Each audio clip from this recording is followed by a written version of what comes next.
बच्चों, आज हम लोग विज्ञान भारती थर्ड कक्षा 8 अभ्यास कार्य पुस्तिका इकाई 3 परमाणु की संरचना के प्रश्नोत्तरों को हल करेंगे। पहला प्रश्न है, निम्नलिखित प्रश्नों के सही विकल्प छांटिए। हाइड्रोजन के समस्थानिक हैं। बच्चों, हाइड्रोजन के 3 समस्थानिक हैं, प्रोटियम, ड्यूटेरियम, ट्राइटियम, और तीनों यहाँ पर लिखे हुए हैं। तो सही विकल्प है उपरोक्त सभी। अगला है, किसी परमाणु का धन आवेशित कण। परमाणु में 3 कण होते हैं, इलेक्ट्रॉन, प्रोटॉन, न्यूट्रॉन, जिसमें जो धन आवेशित कण होता है वो प्रोटॉन होता है। अब आइए अगला प्रश्न देखते हैं। HCl मतलब हाइड्रोक्लोरिक अम्ल में क्लोरीन की संयोजकता 1 है। यहाँ पर किसी के पास में कोई गिनती नहीं लिखी हुई है, इसलिए यहाँ H की भी 1 है और Cl की भी 1 है। पूछा केवल Cl के लिए गया है, यानी क्लोरीन के लिए, तो इसकी संयोजकता 1 है। ये सही उत्तर है। अगला है, विद्युत उदासीन परमाणु में से एक इलेक्ट्रॉन निकल जाए तो परमाणु हो जाएगा। जब किसी से इलेक्ट्रॉन निकल जाते हैं तो वो परमाणु धन आवेशित हो जाता है। तो सही उत्तर है धन आवेशित। अगला प्रश्न है, न्यूट्रॉन होता है। न्यूट्रॉन धन आवेशित, ऋण आवेशित, उदासीन, उपरोक्त में से कोई नहीं। न्यूट्रॉन उदासीन कण है। न्यूट्रल का अर्थ ही होता है उदासीन, तो न्यूट्रॉन उदासीन कण है। यह सही विकल्प है। अगला है, रदरफोर्ड ने नाभिकीय मॉडल में कौन सा प्रकीर्णन प्रयोग किया था। तो रदरफोर्ड ने अपने नाभिकीय मॉडल में अल्फा प्रकीर्णन संबंधी प्रयोग किया था, यानी अल्फा कणों की बौछार की थी। ये अल्फा लिखा हुआ है और ये अल्फा कण का संकेत है, तो सही उत्तर होगा अल्फा कण। अगला प्रश्न है, रिक्त स्थानों की पूर्ति कीजिए। किसी पदार्थ की मूलभूत इकाई परमाणु है। इलेक्ट्रॉन ऋण आवेशित, यहां पर बच्चों खाली हमको ऋण लिखना था, आवेशित आगे लिखा हुआ है, तो ऋणावेशित होता है। हाइड्रोजन का एक परमाणु और Cl का एक परमाणु मिलकर HCl का एक अणु बनाता है। प्रोटॉन तथा न्यूट्रॉन की संख्या का योग उस परमाणु की द्रव्यमान संख्या कहलाती है। द्रव्यमान संख्या कहिए या परमाणु भार कहिए। परमाणु का संपूर्ण धनावेश नाभिक में उपस्थित होता है। प्रश्न नंबर 3 है, तत्व का नाम और संकेत। यहां पर तत्व दिया है ऑक्सीजन, इसका संकेत O है। सोडियम संकेत Na, calcium Ca, silicon Si, chlorine Cl। प्रश्न नंबर 4, स्तंभ का एवं स्तंभ खा को सही सुमेलित कीजिए। बच्चों, यहां है इलेक्ट्रॉन। इलेक्ट्रॉन को आपको मिला देना है सा से, यानी इलेक्ट्रॉन की खोज की थी J.J. थॉमसन ने। फिर है प्रोटॉन। प्रोटॉन की खोज की थी गोल्डस्टीन ने। न्यूट्रॉन, न्यूट्रॉन की खोज की ब को मिलाना है आपको जेम्स चैडविक ने। ये जो नहीं मिले हुए हैं उनको मिला दीजिएगा। नाभिकीय मॉडल के बारे में रदरफोर्ड ने प्रयोग किया था। फिर है परमाणु की स्थिर कक्षा में इलेक्ट्रॉन घूमते रहते हैं। ये किसने बताया था? नील्स बोर ने। तो ड वाले को द से मिला देंगे। इस तरह से सुमेलित कीजिए, जो नहीं मिले हुए हैं उनको आप मिला देंगे। प्रश्न नंबर 5 है, निम्नलिखित प्रश्नों का उत्तर लिखिए। परमाणु किन मूलभूत कणों से मिलकर बना है? परमाणु इलेक्ट्रॉन, प्रोटॉन, न्यूट्रॉन से मिलकर बना है। ख प्रश्न है, किसी तत्व की परमाणु संख्या या परमाणु क्रमांक किसे कहते हैं? किसी तत्व के परमाणु के नाभिक में उपस्थित प्रोटॉन की संख्या को परमाणु संख्या या परमाणु क्रमांक कहते हैं। अगला प्रश्न है, किसी तत्व की संयोजकता क्या दर्शाती है? तो किसी तत्व की संयोजकता एक संख्या है जो यह प्रदर्शित करती है कि कोई परमाणु कितने, ये बच्चों इलेक्ट्रॉन लिखा हुआ है, इसका संकेत हमने बना दिया है, कितने इलेक्ट्रॉन प्राप्त करता है या त्यागता है या साझा करता है, उसी संख्या को संयोजकता कहते हैं। प्रश्न है, जल में ऑक्सीजन की संयोजकता कितनी है? जल जिसका सूत्र H2O होता है में ऑक्सीजन की संयोजकता +2 है। हमने आपको पिछले उस प्रश्न में बताया था कि जो O की संयोजकता है वो H के पास होगी और H की संयोजकता O के पास होगी। तो यहाँ पर O की संयोजकता पूछी गई है, यानी ऑक्सीजन की पूछी गई है, तो जो H के पास संख्या लिखी है वो होगी, और यदि H की पूछी जाती तो O के पास जो संख्या लिखी होती वो होती। तो यहाँ पर O के पास कुछ भी नहीं लिखा है, इसका मतलब 1 है। तो अगर आपसे कोई पूछे कि जल में हाइड्रोजन की संयोजकता कितनी होती है तो आप 1 बताएंगे, और ऑक्सीजन की पूछे तो 2 बताएंगे। डा प्रश्न है, यदि किसी तत्व की परमाणु संख्या 17 है तो उस तत्व में इलेक्ट्रॉन और प्रोटॉन संख्या कितनी होगी? तो तत्व की परमाणु संख्या 17 है और जितनी परमाणु संख्या होती है उतने ही इलेक्ट्रॉन और उतने ही प्रोटॉन होते हैं। इसका मतलब इलेक्ट्रॉन और प्रोटॉन की संख्या 17 ही होगी। 17 इलेक्ट्रॉन भी होंगे और 17 प्रोटॉन भी होंगे।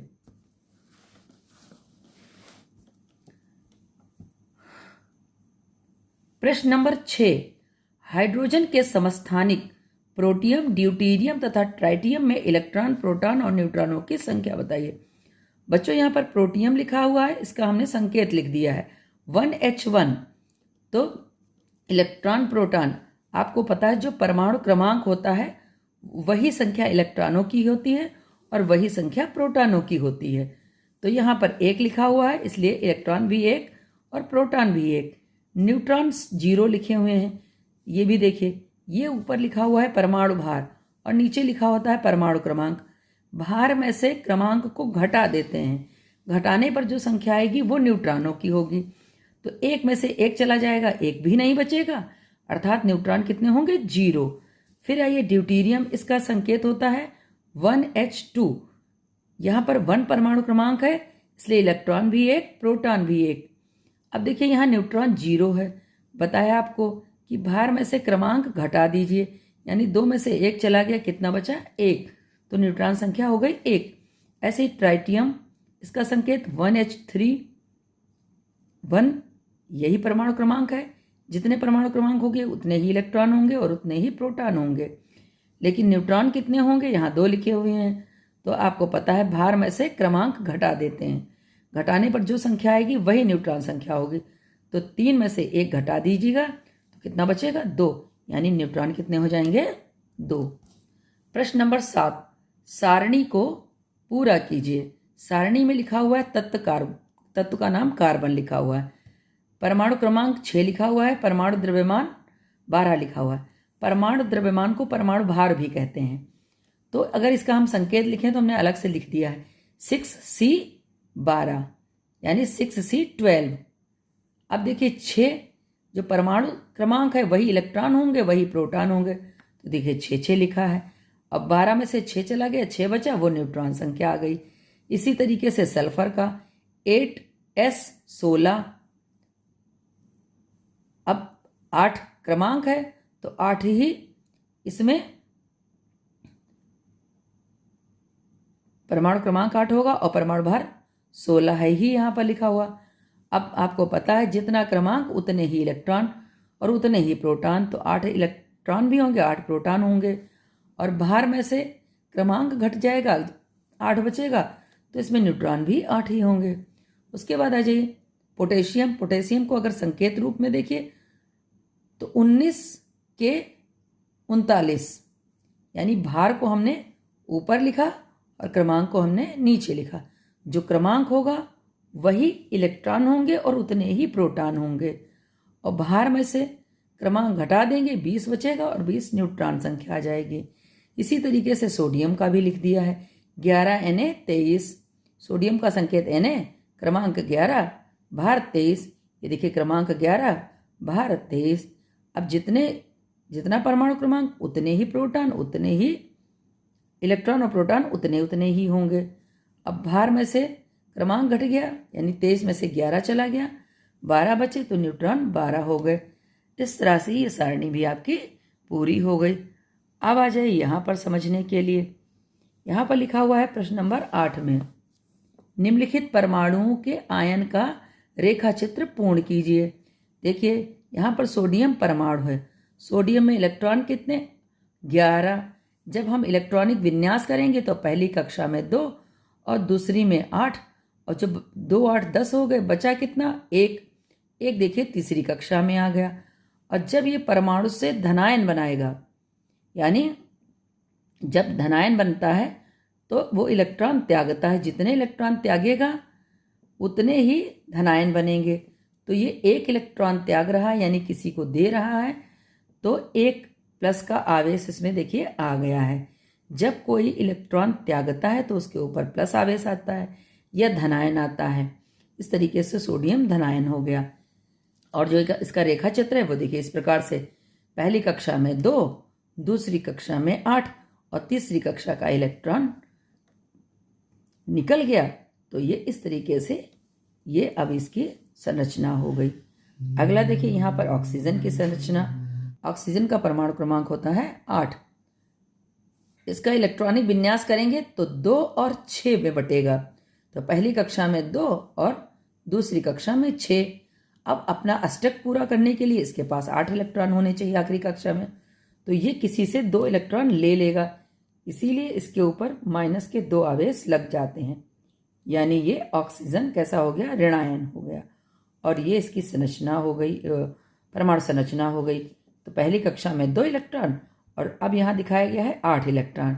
6 थे, 2 कहीं से लिए हैं, तो ये 2 इलेक्ट्रॉन यहाँ पर अतिरिक्त आ गए, तो अब हो गए 8। यानी इसने अपना अष्टक पूरा कर लिया है। और अष्टक पूरा करने के साथ साथ ऑक्सीजन माइनस के 2 ऋणायन हो गया। ये 2, एक माइनस का चार्ज है और एक ये माइनस का चार्ज है, यानी O के ऊपर ऐसे आप -2 भी लिख सकते हैं। 9, निम्नलिखित चित्र में बने आयन धनायन है या ऋणायन है। यहाँ पर पहली कक्षा में 2 और दूसरी में 2 है।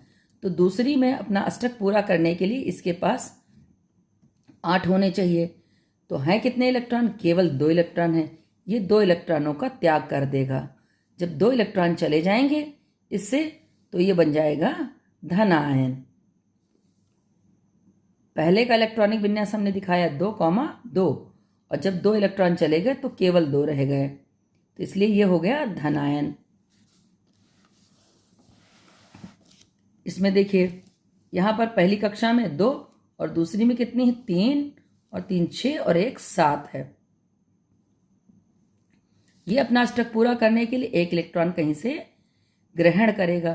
तो जब ग्रहण करेगा तो ये ऋणायन हो जाएगा। इसी तरीके से यहाँ पर भी देखिए, इसकी पहली कक्षा में 2, दूसरी में 8 और तीसरी में 3 इलेक्ट्रॉन है। 1 2 3 इलेक्ट्रॉन है। अब आखिरी कक्षा के इलेक्ट्रॉनों को ये क्या करेगा? त्याग कर देगा जब, तो इसका अष्टक पूरा हो जाएगा। तो जब त्याग देगा तो अब इसमें कितने बचेंगे? 2 और 8, यानी अब इसमें रह जाएंगे 10। थे कितने? 13। तो 3 इलेक्ट्रॉन इसने त्यागे हैं। जब किसी तत्व का परमाणु इलेक्ट्रॉन का त्याग करता है तो धनायन होता है। ऐसे समझ लीजिए बच्चों, जब कोई किसी को देता है तो वो धनी होता है, तभी तो देगा। तो इसने दे दिया तो अब धनात्मक हो गया। अगला यहाँ पर देखिए, इसमें 2 हैं, इसमें 8 है और इसमें 1 2 3 4 5 6 इलेक्ट्रॉन है। अब ये अपना अष्टक पूरा करने के लिए कहीं से 2 इलेक्ट्रॉन लेगा, और जब लेगा तो अब नई इलेक्ट्रॉन संख्या इसमें हो जाएगी 2 8 18, थी कितनी 16, और अब कितनी हो गई 18। इस तरह से ये भी ऋणात्मक हो जाएगा, यानी ऋणायन इस पर आ जाएगा। प्रश्न नंबर 10, गद्यांश को दिए गए शब्दों से पूरा कीजिए। यहाँ पर बच्चों कुछ शब्द दिए हुए हैं और इन शब्दों को आपको पढ़ के इसमें भरना है। तो परमाणुओं के बारे में प्रारंभिक विचार केवल क्या थी, कल्पना, यहाँ कल्पना लिखा हुआ है, कल्पना तक सीमित थे। परमाणु संरचना का सर्वप्रथम विधिवत अध्ययन प्रसिद्ध वैज्ञानिक, यहाँ पर लिखा हुआ है देखिए डाल्टन, तो प्रसिद्ध वैज्ञानिक डाल्टन ने किया। उनके अनुसार परमाणु अविभाज्य होता है। डाल्टन की अविभाज्य होने की संकल्पना कुछ समय बाद गलत सिद्ध कर दी गई। इसके बाद के प्रयोगों में यह पाया गया कि परमाणु को विभाजित किया जा सकता है। परमाणु में 3 मूल कण पाए जाते हैं, ये हैं इलेक्ट्रॉन, प्रोटॉन और न्यूट्रॉन। इस तरह से ये पाठ आपका पूरा हुआ।